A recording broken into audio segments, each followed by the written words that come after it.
Hello guys, magandang gabi sa inyong lahat. Ito si Mike Padua at nato ulit tayo sa pinaka-latest update. Ito po yung ating weekend edition ng ako po ng Sabado hanggang Lunes, Marso 22 hanggang 24, 2025. Ito po ang ating Tagalog version. At ngayon po, isimula na po ng tinatawag nating spring equinox o yung tinatawag nating yung daytime at nighttime ay equal ang number of hours. Okay? So, ito na po ang simula din ng pagpasok natin sa hot dry season.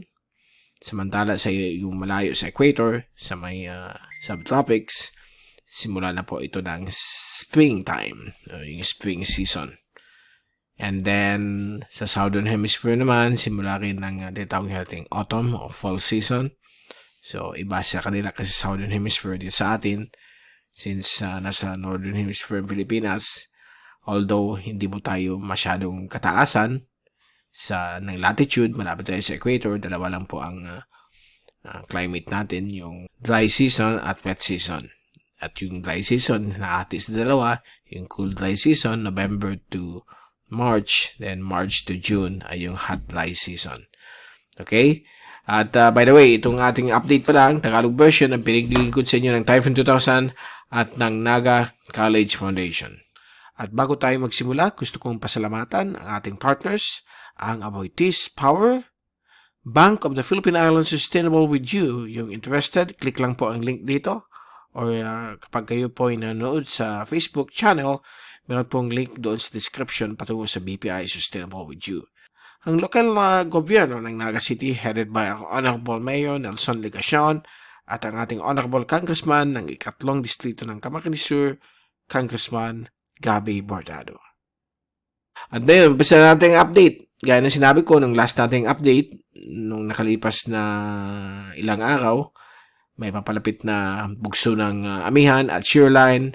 At nangyari po ito, although yung mga ulan ay concentrated lang po sa may bahagi po ng Visayas. Dito lang po siya sa may Northeast Mindanao at Southern Bicol.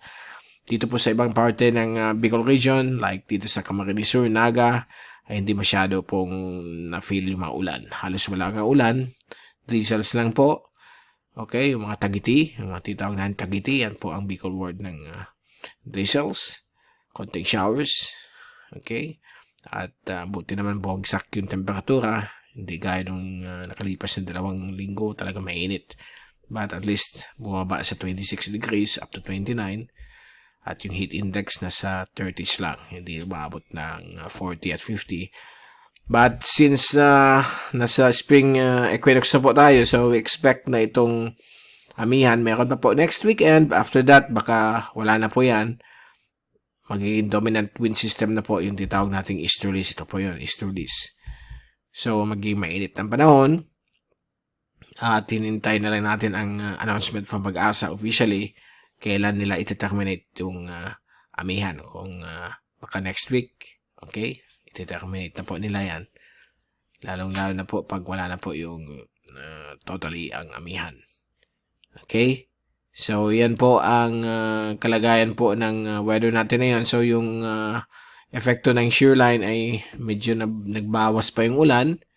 At ito yung fast animation. So, nakita nyo halos walang mga kaulapan, mga rain clouds ang dulot ng shearline. Although in the past few days mayroon, but ngayon medyo naglalaho na po siya. And ito po yung zoom in sa animation mula sa windy.com. Nakikita po ninyo dito. Medyo clear ang Bicol. So, a sign na humihina na yung shearline. But may mga showers pa rin magaganap sa linggo at early Monday morning. Dito na po sa may Mindanao, yan po yung easterlies. At dito sa Palawan, ay yung mga kaulapan yan dulot ng northeast monsoon. Okay? At sa ating day-to-day rain forecast, bukas po ng linggo, inaasahan po natin may mga showers pa rin dito sa may eastern Visayas at southern Bicol, sa may Masbate, Ticao, Sorsogon, Tanuanes, Partido District ng Camarines Sur at Eastern Albay. Dulot po ng shearline. So, inaasahan natin lalo sa hapon, bukas ng hapon, may mga possible showers. Pagdating ng gabi, ay mukhang linggo ng gabi hanggang o kaya early morning ng Lunes, Marso 24, baka magkaroon po tayo ng mga thunderstorm sa ulan sa may Camarines Sur. At pwede pa pong magbago, but mga few hours lang po yan. At okay naman po ang panahon. Lunes ng hapon, thunderstorms across Mindanao dahil sa easterlies. And then sa Tuesday, medyo tuyo na po tayo, except may mga thunderstorms pa rin sa Zamboanga Peninsula and Davao Region. Sa Miyerkules, still okay po ang panahon natin. Sa Luzon, samantala ang Mindanao, may mga localized thunderstorms inaasahan dahil sa easterlies hanggang gabi. Okay?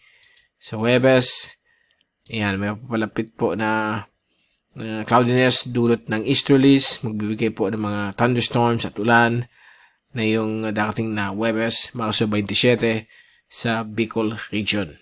Okay?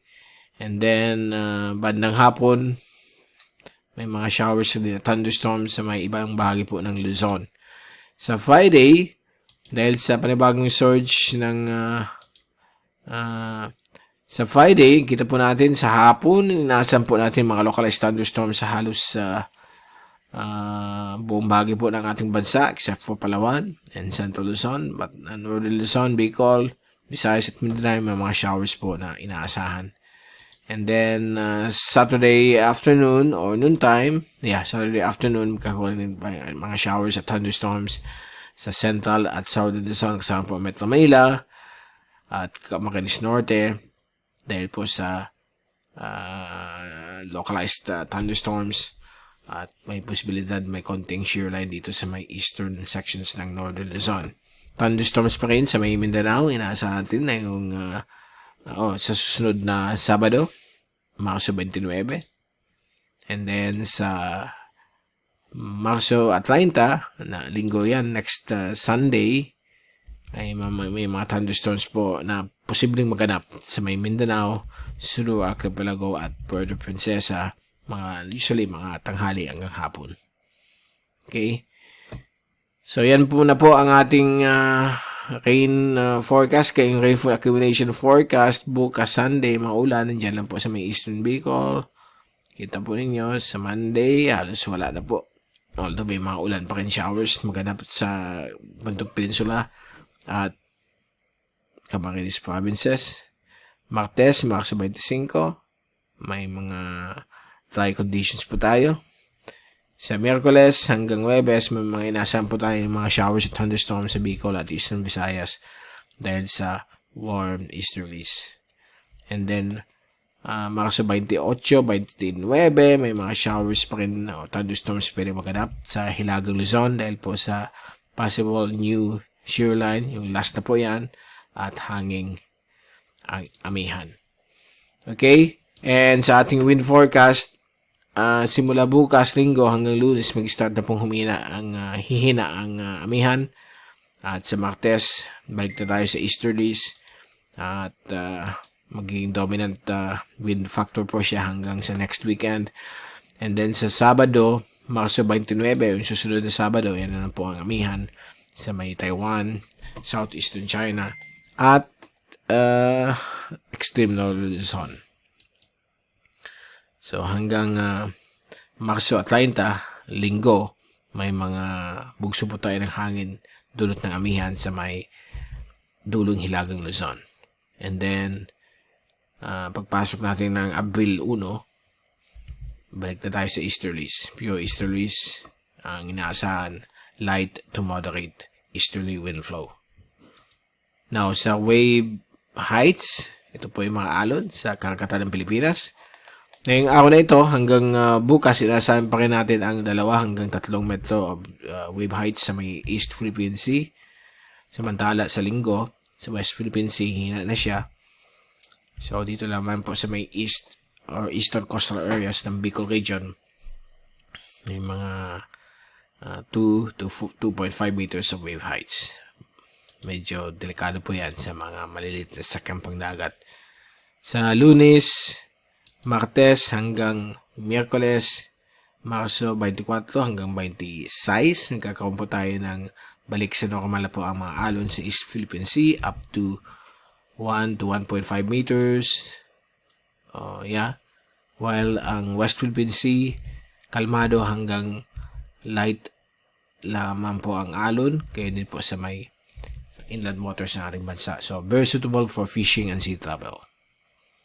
And bago tayong paalam, itong latest Global Tropics Hazard Outlook ng Climate Prediction Center of NOAA. Inisyu po ito last Wednesday, na kung saan yung third week is highly uncertain. Hindi pa yan sure.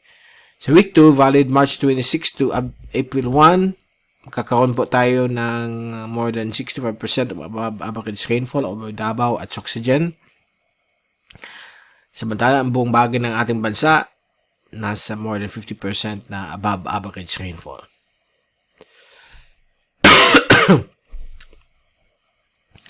Samantala, sa week 3, which is highly uncertain, hindi sigurado, less than 20% ang probability niyan. April 2 hanggang April 8, magiging above 50% ang potential na mga ulan. Okay, more than 50% above average rainfall. While sa may southern Mindanao ay above 65% na rainfall na pwede mangyari po. Okay? More than 50% na above average rainfall probability. So, yan po ang ating forecast. Halos wala pa naman tayo nakikita mga sama ng panahon o bagyo. So, dyan muna natin tatapusin ang ating update. Ito si Mike Palong papaalam. Mag-ingat po tayong lahat. #WeatherWiser. At maraming salamat po sa pagpunod niyo sa aking channel. See you again next time.